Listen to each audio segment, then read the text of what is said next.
One of the most sophisticated men in America, brilliant, urbane, and immensely successful entrepreneur, one of the most sophisticated men in America taking ancient prophecies seriously. Peter Thiel on Uncommon Knowledge now.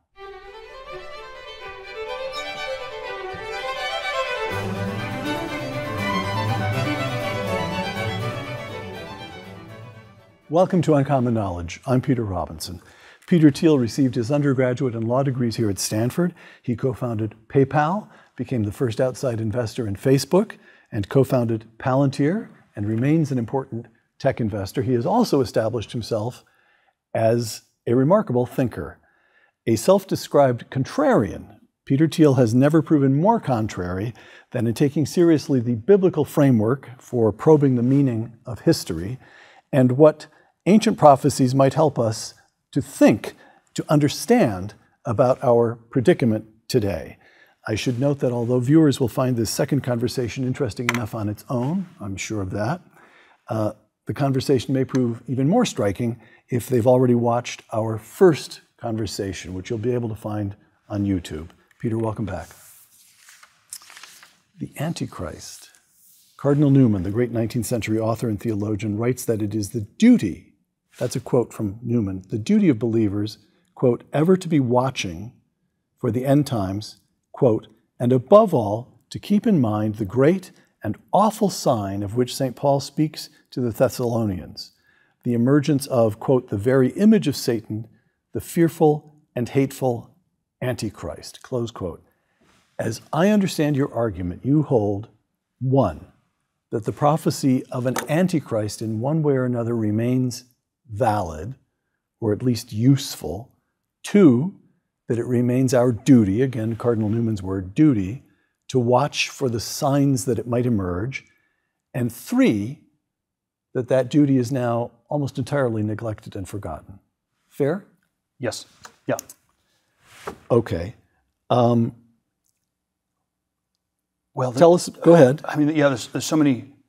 You know, there's so many different things one can say about it. There's a.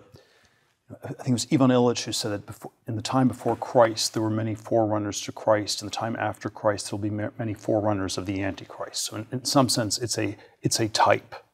So Nero was a type of the Antichrist, or maybe Napoleon was a type of the Antichrist, and it's sort of a.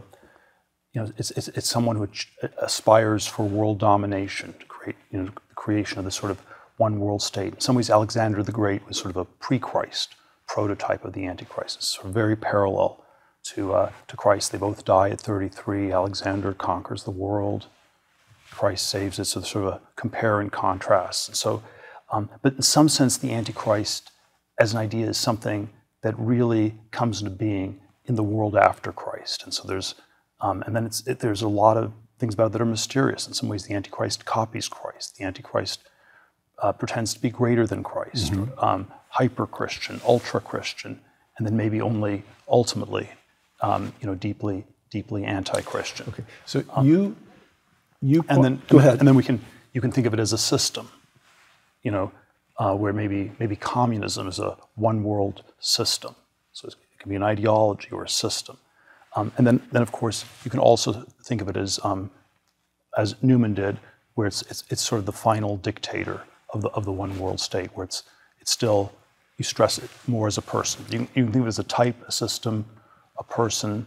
It has something to do in this post-Christian. It's something that's sort of a possibility in this post-Christian world. It is in some ways, you know. And it's related to Christ in a very complicated way. So, you know, the theological question you can always ask, you know, is it possible to be too Christian?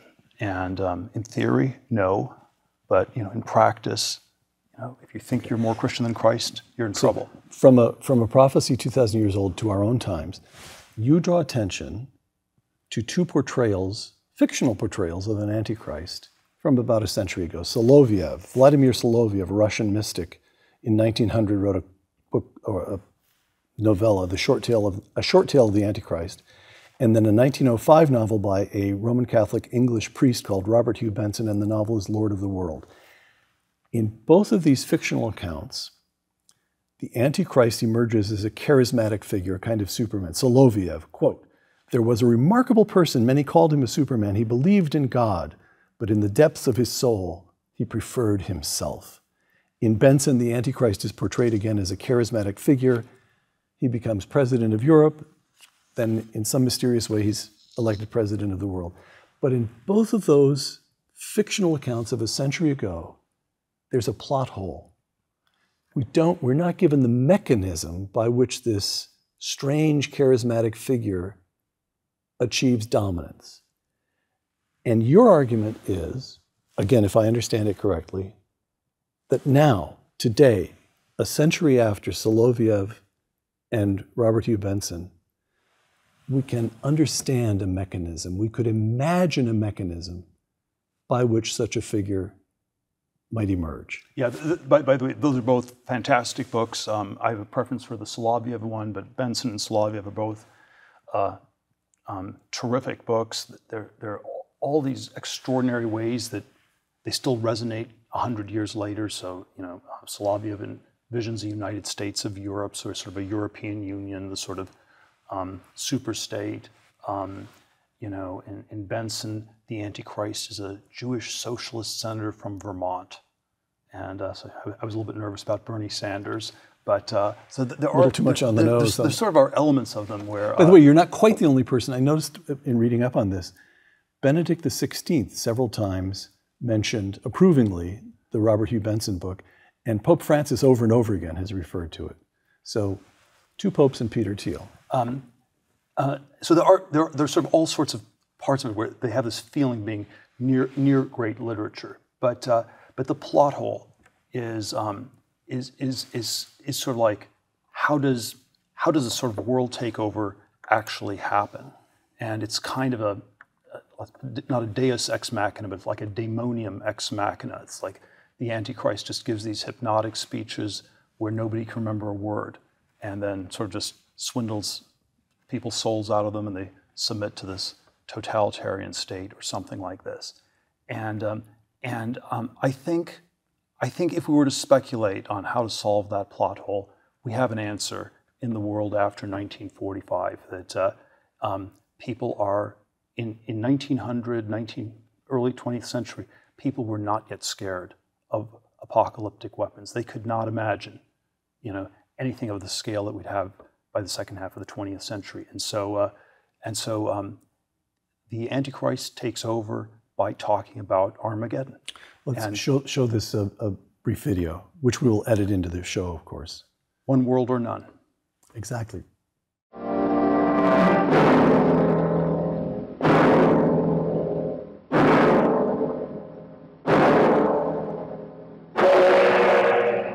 There is no secret. When a neutron strikes, the atom is split. Released neutrons split other atoms. The result is atomic energy.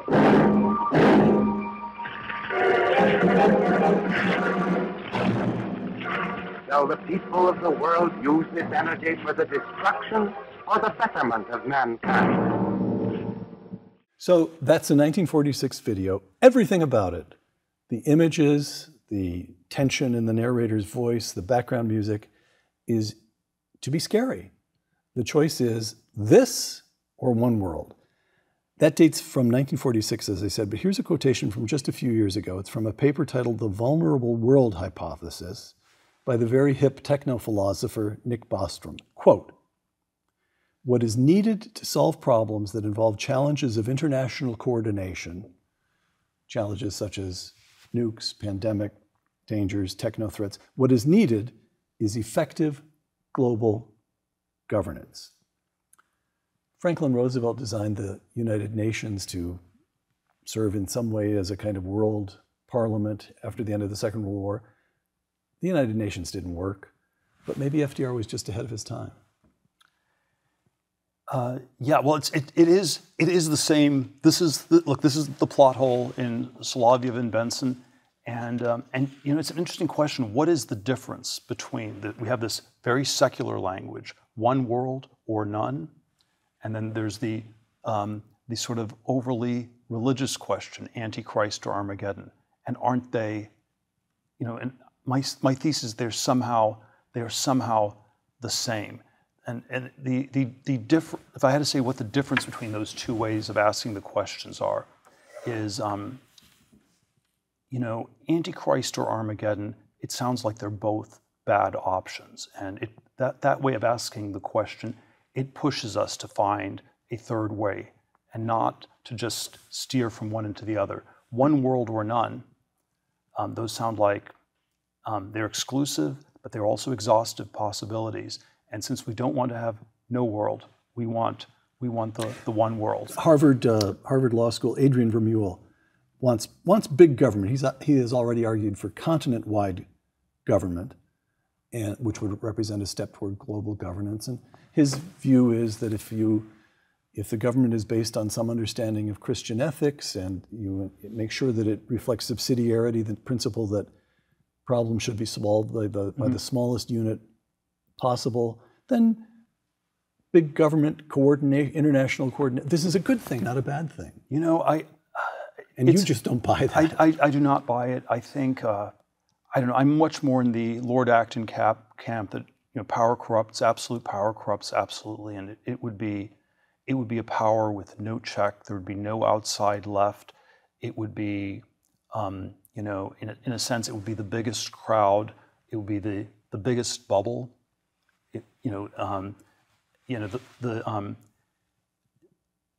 Probably a place where the Bible differs from Enlightenment rationality. Enlightenment rationality believes in the wisdom of crowds. Yes. The Bible believes in the madness of crowds, and if you have a world state, that's in some sense the largest crowd. It's the whole humanity closing in on itself. Mob. It's a global mob. So there sort of are these intuitions that are probably adjacent to ideas about the fallen nature of man and original sin that make me nervous about the one world state. Subsidiarity is good in theory and practice. The devil is in the details, and if too much of the power has to be at the top level. If you absolutize things like climate change or nuclear weapons control or things like this, that has to all be at the top echelon. It's not going to be decided by the city of Palo Alto or by some kind of a subsidiary layer. I have sort of more prosaic intuitions where, I sort of wonder what would be the marginal tax rates in a one world state where people couldn't move, and I suspect they would be quite high. It sort of would be like East Germany with no escape, and you couldn't move to Texas or Florida and get a zero income tax rate. And then I think California would push them higher, and the U.S. would push them higher, and the limit of that seems quite bad. And then, of course, if you go down the Bostrom argument, you need effective global government and extremely effective global policing. And so if you think about things like AI technology, it's just we have to stop anyone from programming the AI. And so you have to, in some sense, monitor every keystroke everywhere. So sort of something that's powerful enough to control the whole world. So this goes back to your argument in the first part of this conversation, that for the first time in history, we can actually imagine human beings destroying the world. That's quite a plot. Now, also, we have the mechanisms that would make world government, a gigantic global surveillance state, is plausible. That seems plausible too. And then I think, again, to come back to the Solovyov-Benson plot hole, on its own, they both seem not that desirable. Why would we have a crazy surveillance state? Why would we, why would we do this? But if you're scared enough of these things, that's the weapon. And this is sort of where my speculative thesis is that if the Antichrist were to come to power, it would be by talking about Armageddon all the time. And Peter Thiel, the Antichrist would talk about Armageddon all the time. He'd scare people and then offer to save them. Yes, it's the 1 Thessalonians 5:3. The slogan of the Antichrist is peace and safety, and so which is nothing wrong with peace and safety, but you have to sort of imagine that it resonates very differently in a world where the stakes are so absolute, where the stakes are so extreme, where the alternative to peace and safety is, Armageddon and the destruction of all things. And then that's where peace and safety gets you way more than it would have in 1750. René Girard, in I Saw Satan Fall Like Lightning, one of his books, the Antichrist boasts of bringing to human beings the peace and tolerance that Christianity promised but has failed to deliver. There are probably, I think there are all these elements where it's downstream from Christianity. You can think of, the poor shall inherit the earth, Sermon on the Mount. Marxist theory is we're going to be more Christian, we're going to accelerate it, we're going to bring it about faster. So there is, the Antichrist probably presents as a great humanitarian, as a great, it's redistributive, it's as an extremely great philanthropist, as an effective altruist, all of those kinds of things, and these things are not, simply anti-Christian, but it is always when they get overly combined with state power that something is very wrong. There are sort of ways Christ wants to unify the world. You have the parable of the Good Samaritan, where you should take care of people even if you're not related to them, and it's good to act like the Good Samaritan and to take care of people who are not just in your family or tribe or country. But then if you force everyone to be a Good Samaritan and you force a borderless world, it's somehow adjacent. It's an intensification, but it's somehow also very much the opposite. Okay, Scylla and Charybdis, and we come here. It'll take me another moment to set this up, but we come here. We depart now from Peter Thiel's analysis, and we come to Peter Thiel's exhortation. What needs to be done? Step or two to complete the analysis, and then it leads to what needs to be done, the questions at least we need to be asking. Scylla and Charybdis. Odysseus is on his way home, and he has to sail past two sea monsters. Scylla is a six-headed monster who will devour sailors, and Charybdis is a whirlpool that swallows ships whole and then spits them back out.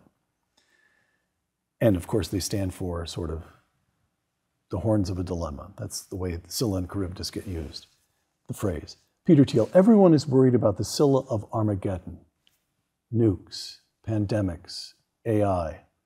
Everyone is worried about the Scylla of Armageddon. We're not worried enough about the Charybdis of one world government, the Antichrist. Explain.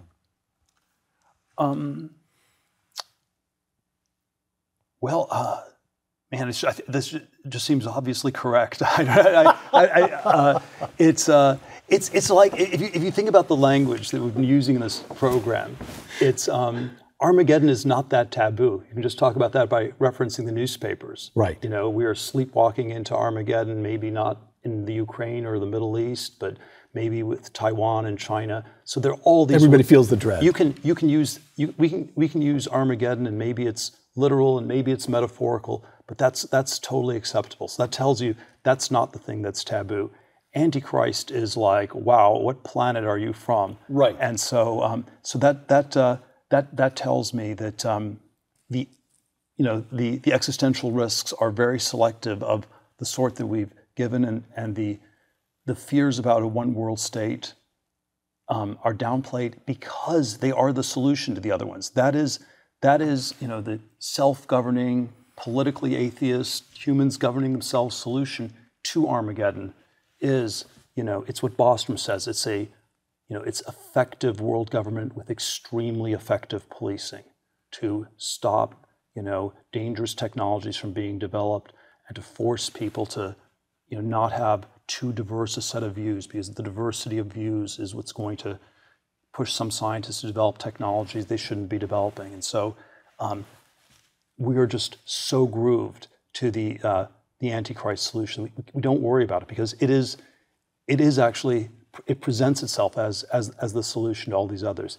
And then my intuition is that what that tells me is that we should worry about both, but if you had to prioritize them, you should be way more worried about the Antichrist, because no one's worried about it. And of course, I don't know how literally one should take these biblical accounts, but in the biblical accounts, the Antichrist comes first, because people are more scared of Armageddon than the Antichrist, perhaps. So the Antichrist comes first. It doesn't quite work. The one world state doesn't work. It still goes haywire.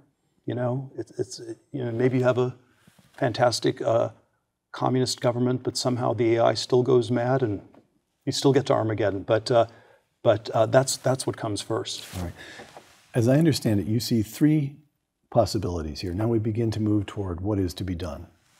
One is to end globalization outright, end world trade, but that would produce a dramatical, all but unthinkable drop in living standards. So end globalization, but that's all but unthinkable. 2, permit globalization to continue in an unfettered manner, but that would be likely to lead to world government. 3, permit globalization to continue, but only in a permissible, good, salutary way. Limit it, tame it, make sure it never supplants nation states.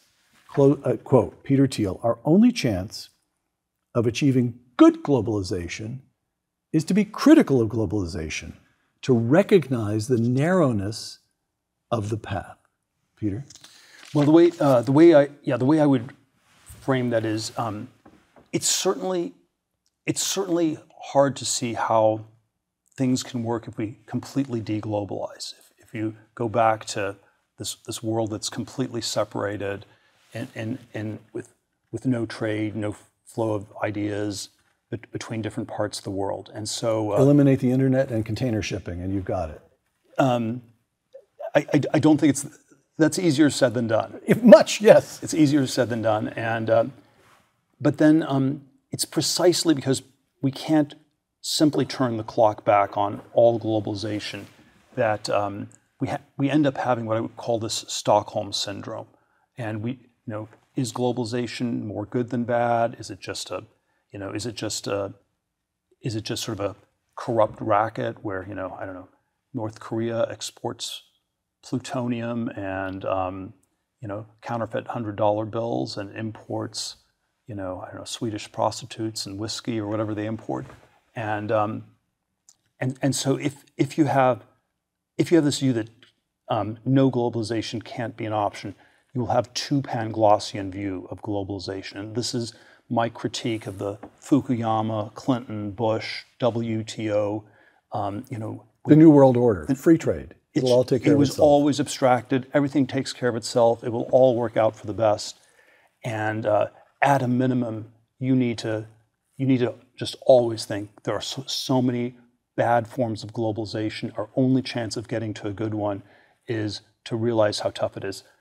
Maybe we should have trade treaties. We should negotiate them. They should always be negotiated by people who don't believe in free trade.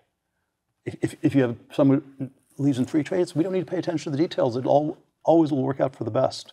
So yes, there's a way. I think one should try to negotiate these treaties, but you always want someone on your side who deeply doesn't believe in it and who is going to hold out for, all sorts of terms, and that's sort of how we might get our way through. But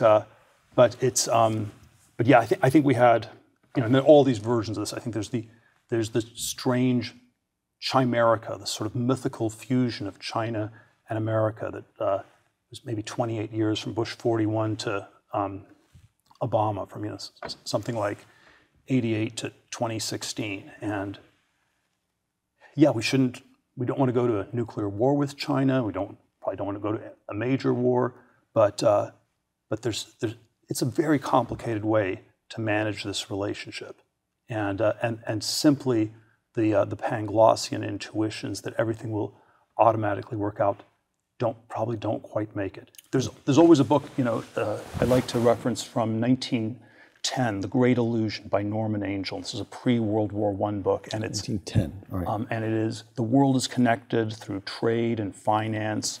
That there cannot be a world war because it would just destroy more than it would create. And it was this massive bestseller in 1910.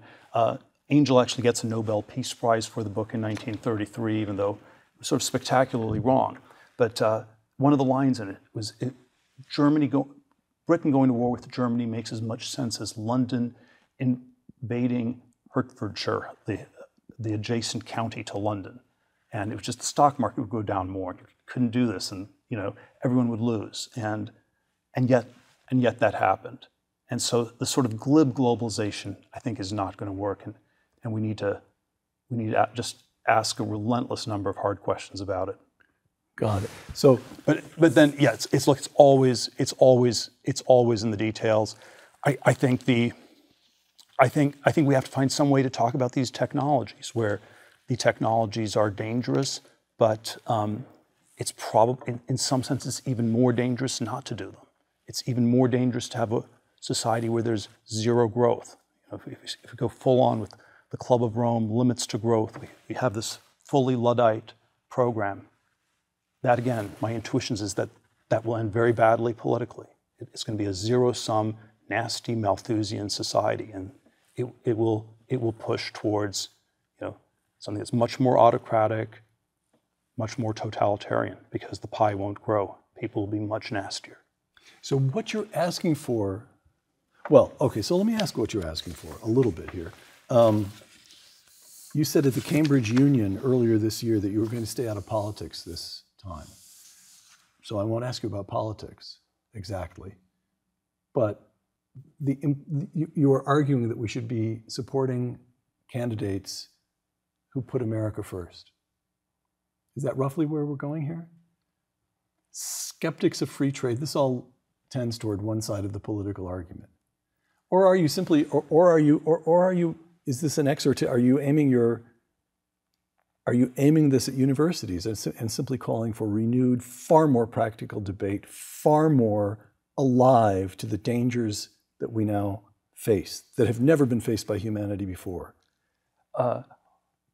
Well, my starting answer for all these things is always, surely the first step is to think about these things really hard, and ask the questions that are not being asked. That are not being asked. Maybe the way I framed them are too dramatic, but if that's what it takes for us to ask these questions, that's better than being stuck in I don't know, in some weird silly Groundhog Day game. I think my intuition is the stakes are very high. The political stakes are high because there are a lot of crazy things that can happen. It's hard to evaluate, which of these candidates are better. But that's, it's not just about the price of eggs or marginal inflation rates or things like this. It is about maintaining freedom in the U.S. and also not sleepwalking into Armageddon. Peter, I have a confession to make. In my mind, when you first started talking about Scylla and Charybdis, this analysis, I wronged you. I thought to myself, this is Peter being Peter. He loves building intellectual models. He has the kind of mind that goes in that direction. Hegel, Weber, Strauss. Reality is of second order. The real importance here is the model, the intellectual model, because you enjoy it for its own sake. And I do think you do have a mind that looks for structures and frameworks. All right.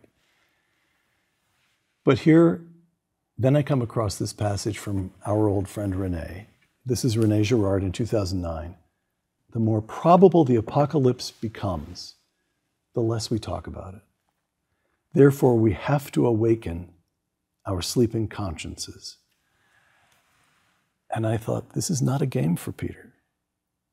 This is serious to you. You believe that you see questions that need to be asked that are not being asked.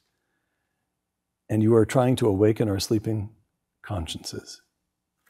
Will you accept that compliment? I'll take that. And you'll accept that confession? Take that. All right.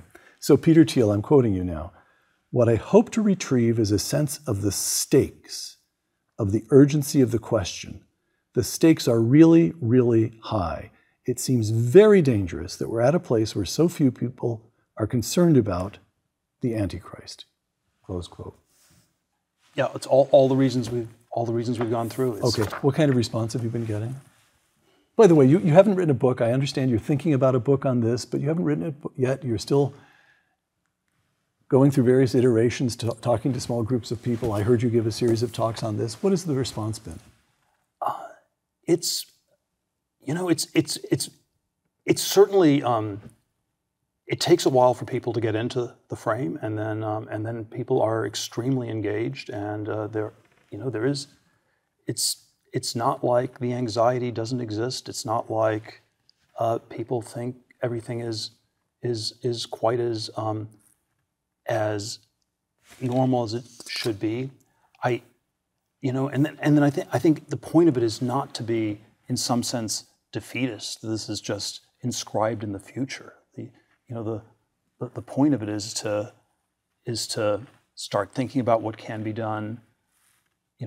What some of the choices are, and Antichrist or Armageddon. That framing, we can envision a third way. Right. One world or none. That's pretty hard to envision a third way. And so that's where I think the biblical language, it sounds crazier, but it's actually more hopeful. One world or none, those are the two options if you're a political atheist. Right. We have human self-government or human self-destruction. And it's a choice of two incredible evils. And then I think I don't think these things are, I'm not a Calvinist. I don't think these things are determined or predestined. Mm-hmm. I always believe there's a space for human agency, for us to, shape the history, and the first step has to be not to just bury our heads in the sand or whatever the equivalent is. So, the United States, two quotations, Ronald Reagan. It's always been my belief that by a divine plan, this nation was placed between the two oceans to be sought out and found by those with a special brand of courage and love of freedom, close quote. So could it be that the United States is itself a catacon, a restrainer, a force that by its economic power and military might and the example it sets to the world holds back the chaos? I would like to believe that. You and I aren't that far apart in age. We both grew up when the country still worked under Reagan. Here's a second quotation. This is Peter Thiel, quote, "One obvious candidate for the Antichrist is the United States." Well, I think the U.S. Answer that without breaking my heart, please. I think the U.S. is a natural candidate for both. And certainly the Cold War history, 49 to 89, I think Christian democracy was catacontic. I think anti-communism was the supranational, ideology that stood against the one world state of communism, and then I think, but yeah, if you want, again, this is very speculative, but if you think the one world state it's a military power, it's a financial economic power, it is somehow an ideological power, there still is a natural way where if things go wrong in the U.S., it would be the fulfillment of FDR's vision of the New Dealers running the world, and so the U.S. is ground zero of globalization, and it's ground zero of the resistance to bad globalization. We're both. That's why it matters so much. The President of the United States maybe is a catacon, maybe it's a type of Antichrist, but presidential elections matter. They don't matter the President of Europe. And I think the intuition that they matter in the U.S. is correct. I'm not saying that will be the case for all time, but certainly second half of the 20th century and still today. A couple of last questions here. René Girard, again in 2009, quote, "To make the revelation wholly good and not threatening at all, to eliminate this fear, this dread, Humans have only to adopt the behavior recommended by Christ, close quote. Rene himself, as you know, ended his life as a very devout Catholic. Has this analysis had any effect on your own religious life, or is it in some way a kind of cop-out to say, oh, no, all we need to do is all practice personal holiness as best we can? Girard always said, you just need to go to church. Right. And I try to go to church. And Rene would be very happy. Rene is pleased. And then at the same time, I also think that there is some part of it that is political or social or something like that, and maybe it's always a way in which I'm not as much of a saint as I should be, but I keep thinking we have to also try. I want to always try some of both, right? Both the personal and the political. I think Mother Teresa was a greater saint than Constantine, but there's still a part of me that has a preference for the Christianity of Constantine. We still need something like that. All right. Revelation is a very frightening book, in my judgment, in any event. We've got plagues and beasts and the end of the world. But at the very beginning, I went back to prepare for all of this. I went back and looked at Revelation again. At the very beginning of the vision that St. John describes in the book of Revelation, here's what we get. Then I turned to see the voice that was speaking to me, and on turning I saw one like a son of man. His voice was like the sound of rushing water, and his face shone like the sun. When I saw him, I fell at his feet as though dead. But he laid his right hand upon me, saying, Fear not. Fear not. I died, and behold, I am alive. Close quote. So what are we to do with this fear not? You've mentioned this a number of times, this notion. It's always the problem in trying to understand history. What's going to happen no matter what we do, and what scope is there for personal action? Fear not is an injunction in the book of Revelation from Christ himself. So Christians are meant to take it very seriously. But you could easily take it as a kind of, oh, it'll all work out. There's nothing I need to do. There's nothing any of us need to do. It's out of our hands. It'll all work out. What do you do with fear not? Well, man, this is sort of starting to get way, way, way above my theological pay grade. But I think it means something. I think God will work it all out, no matter how bad the choices are we make. And so in some sense, in the end, God will work it out. And then at the same time, I'm not sure that we should always be looking at it from God's point of view and from a human point of view. Human agency matters. It surely matters a lot. All right, last question. Let me quote you one final time. Quote, maybe people think about this stuff a lot more than they let on. Close quote. So what do you have to say to some bright 20-something who does think about this stuff? What should some young American read? What should he or she do? What advice about how to lead a good life when we think we may be in the end times? What advice do you have for a young Peter Thiel? I'm always so bad in this department, but stumble through it. I think,